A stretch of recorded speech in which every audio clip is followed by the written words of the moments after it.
Number 18, we have a mass attached to a long spring and it bounces up and down. Now it tells us at zero point 0.3 seconds, it reaches the high point of 60 centimeters, and at 1.8 seconds, it reaches a low point of 40 centimeters. So it says, sketch the graph of the sinusoidal function. So I have sketched the graph here. So at 0.3 seconds, okay, if we follow that 0.3 seconds up, I'm at a max of 60, and the min of 40 is occurring at 1.8 seconds. Okay, so this is what the graph looks like. This goes through two quadrants to get to the max to the min. So we want to find out the equation of this function. Okay, so we want to find the equation of the function, and to do this, we need the amplitude, vertical shift, the period which gives us our b value, and the horizontal shift. So the amplitude we can see is going to be 10. Now we can calculate the distance between the min and max and divide by 2, and that will give us an amplitude of 10. So I'm just going to start filling these in here. So my amplitude of 10.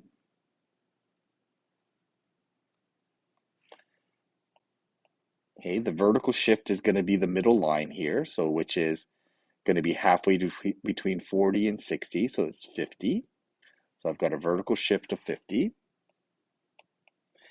The period is going to be double the distance from max to min. So from 0.3 to 1.8, I'm going to end up with this value is going to be equal to 1.5, which makes the whole period equal to 3 seconds.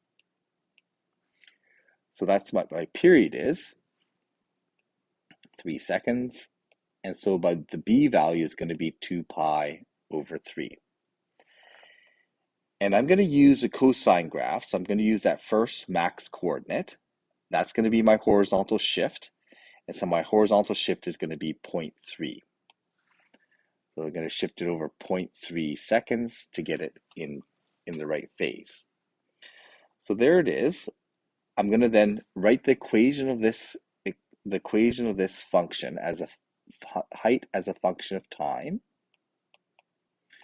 That's going to be equal to the amplitude times, and we're using cosine, so cosine. The b value in this case is going to be 2 pi over 3, and then it's going to be t minus the horizontal shift of 0.3, and then the vertical shift is going to be plus 50. Okay, and that's the graph that we have here. For part C, it says, what is the distance from the floor when the stopwatch reads 17.2 seconds? Well, that's when we plug in the time is equal to 17.2. So I'm going to plug in 17.2 here, and then I'm just going to calculate this value when I plug in 17.2.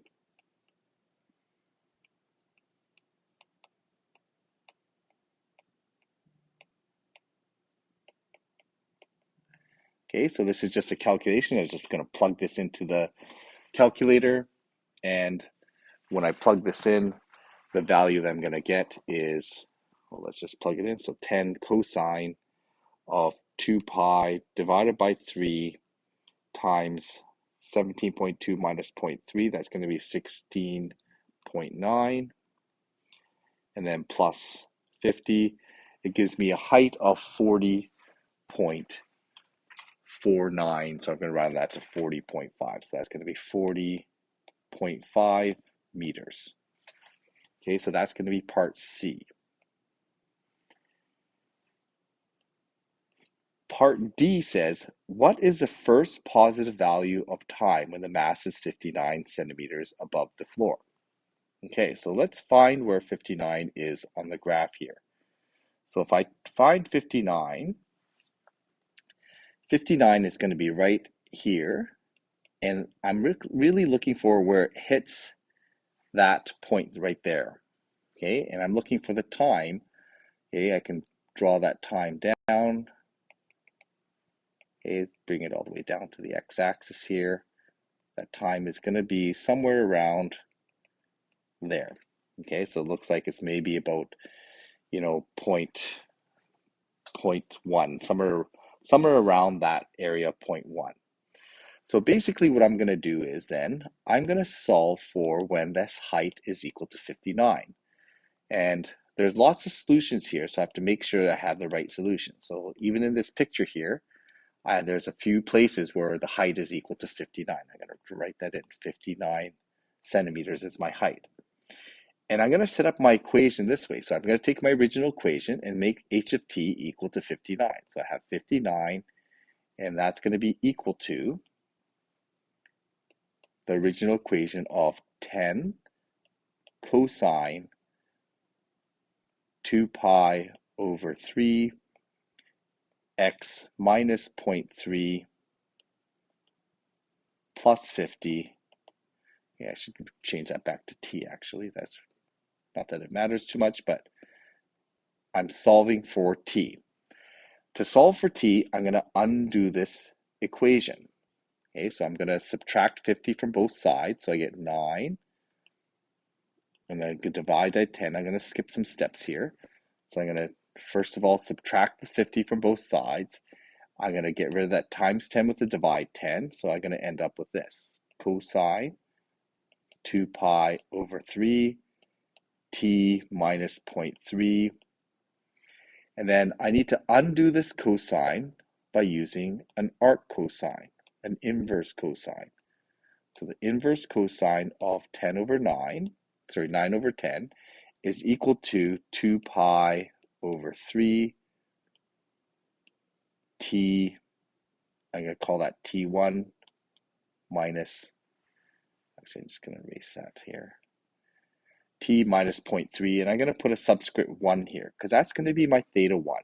That's what's going to come from the calculator.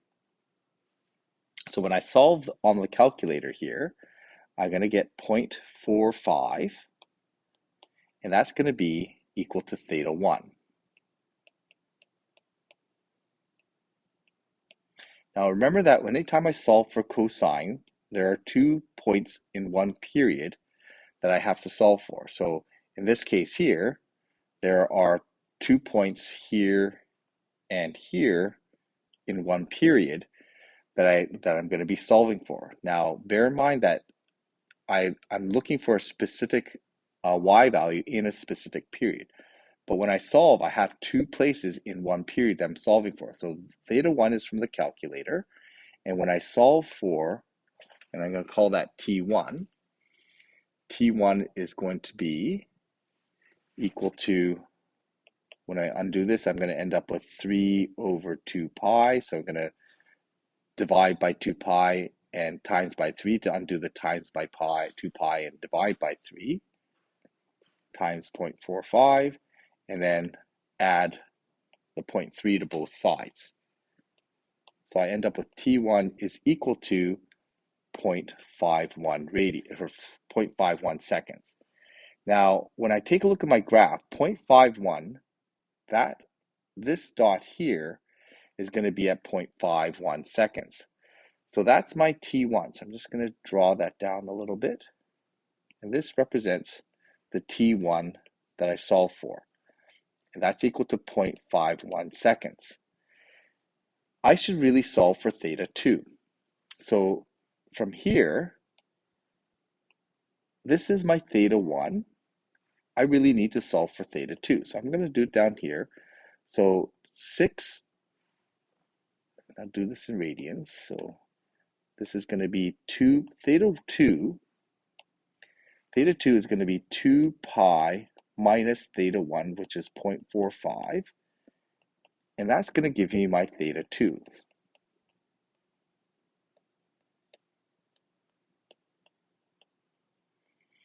Okay, and then solving this, okay, I'm going to end up with, this is going to be 5.83.